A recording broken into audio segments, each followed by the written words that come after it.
she hasn't seen people on the street walking up and down for like 15 years. Wow. And now I sit out there with her and she watches people go by and she goes,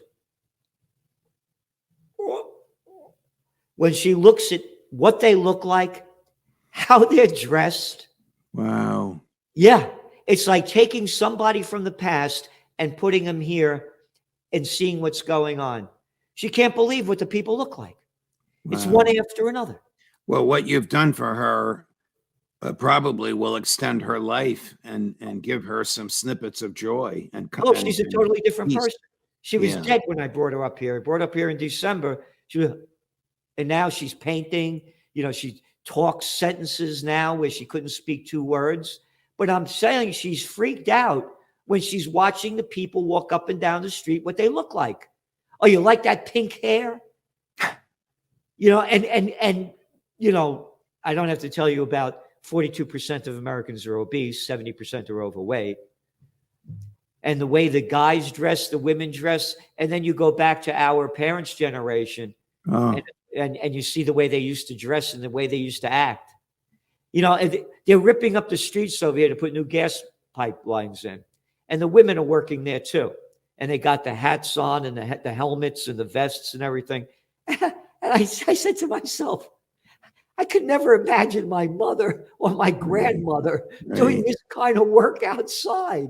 You know what I love to see is photographs of Babe Ruth and Lou Gehrig and the crowd in Yankee Stadium. Coats, ties, men's hats, out in public, dressed to kill. Yep. The stadium, it was a major gathering point for humanity. You wouldn't dare show up in overalls or a flip-flop. Well, I don't think they had flip-flops in those days. Who knows? But the women are wearing overalls now. That's their style. Yeah, yeah. And would you just get off the job? And the people working on the job look like the same people going into the restaurant. Yeah. They don't care. There's no dignity. It's gone. This country's gone down so far.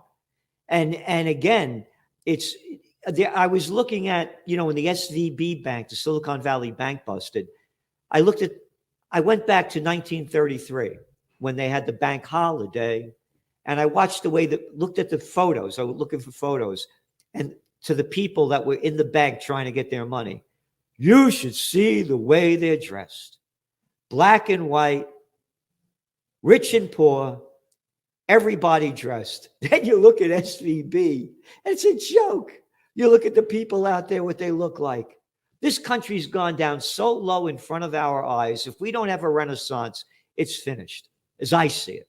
That's why I said earlier, a revolution in hearts and minds. Yep. A different way of thinking, a different respect for humanity, which we haven't had. This is not Trump's fault or Biden's fault. I think they've manifested it to a certain extent, but this has been going on probably since World War II, since the United States believed it was the king of the hill and it could, intrude into the internal affairs of any other country.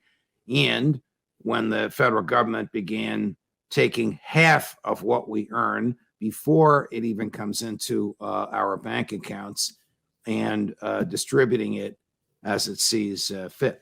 Murray Rothbard used to have this famous one-liner. You're sitting at home at night watching television. There's a knock on the door. You open the door. It's a guy with a gun. Says, "Give me your money. I want to give it away in your name." And you said, "What the hell is this? I'm going to call the police." The guy goes, "Don't bother. We're from the government." That's what taxes are. Give us your money or else, so that we can give it away in your name and we'll get the credit for it. Well, look at the banks. We had to bail them out. $29 trillion, according to the Levy Institute at Bard College, went to the banksters between 2007 and 2010. They're too big to fail. We're just pieces of crap.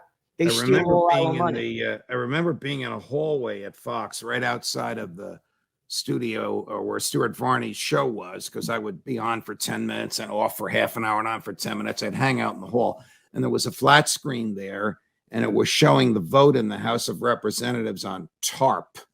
Remember TARP? Yep. George Bush and Hank Paulson's genius way to save the banks. And when Yep. TARP failed in the House because of a bunch of libertarian free market devotees in the Republican Party, we all screamed for joy. Stewart came running out saying, "Is there a fire?" "No, there's no fire. TARP failed. We're ecstatic." Then, of course, they had a second. Bush twisted arms. They had a second vote, and then it passed. Yeah. That was part of the trillions that this Levy Institute just articulated. It was the earliest part. Trillions that were printed, borrowed, will be paid back by the great-grandchildren of the people that TARP supposedly saved. You know, in going back to your article that'll be out tomorrow, and you write about Easter, and you also say, you know, when the government takes away freedom, whether by fiat or legislation, it steals a gift we receive from God. It violates the natural law of the Constitution, and it prevents us from seeking the truth. Freedom is the essence of humanity. No one can achieve happiness or truth without it. Government negates freedom. We know from events 2,000 years ago this week in a Roman Empire, police state of Judea, that freedom is also the essential means to unite with the truth. To Catholics, the incarnation and the manifestation of truth is Jesus Christ, the Son of God, the Son of the Blessed Virgin Mary. So now we're going into Easter, and this is the Trends Journal cover of the magazine by Anthony Frieda. He did this in 2012. My God, I thought that was this week's, except for the font. I thought it was this week's. Yep. It's Jesus chasing out the money lenders, the bankers from the temple. So he does that on Wednesday. On Friday, he's up on the cross. Right. 3 days later, after driving the banksters out of the temple, right, nothing has changed. Correct. Because they persecute those of us also for coming out against them and fighting for our freedom. You are censored, you're blacklisted, and you might be killed if you cross the line. We need a revolution in this country, and the one that you said should be, again, is a revolution in hearts and minds, and a revolution for freedom. It's going to come sooner or later. The people will just be fed up with the two-party system that does nothing but control government. It doesn't lessen government; it just controls it. Democratic version of control, Republican version of control. No, what we need is to lessen the effect and influence of government. As Barry Goldwater said, I don't mean to add legislation. I mean to subtract it. I mean to shrink the government down into its constitutional footprint. Yep. And, you know, I was thinking too, if what we should do is we should ban Congress. We got enough. we have enough laws. We don't need one more. We should ban all of the state senates, assemblies. We don't need these little clowns sucking off the public tit with our money, never working a day in their lives. Like, was Biden sucking off it for 60 years? Why do we need senators and congressmen?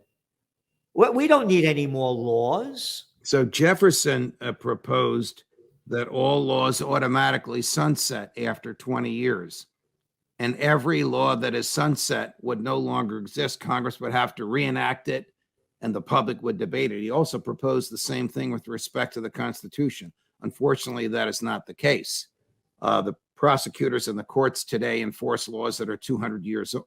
200 years old. And once the government gives money away and a person's lifestyle becomes acclimated on that, the courts have said the government has to keep giving it away. I mean, this is just doomed to destroy us.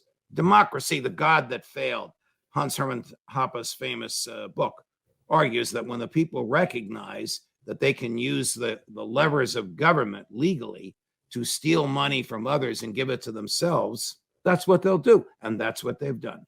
Yeah. And that's where we are today. And that's why we need Judge Andrew Napolitano as president of the United States, so you could bring back the Constitution, our Bill of Rights, and life, liberty, and the pursuit of happiness. There would Judge, need thanks. to, Thank there you would so need to much. be there would need to be popular support for that. But thank you very much, Gerald. Very No, flattering. there would be popular support. You know, we just have to make it happen. It's not going to happen on its own. You're right. You know, we have to make it happen. You're right. I have Colonel Doug McGregor this afternoon at 4:00 on the latest in Ukraine. Bakhmut has fallen, major city that the Russians and the Ukrainians fought over for 2 months. The Russians have conquered it. European leaders are proposing a ceasefire.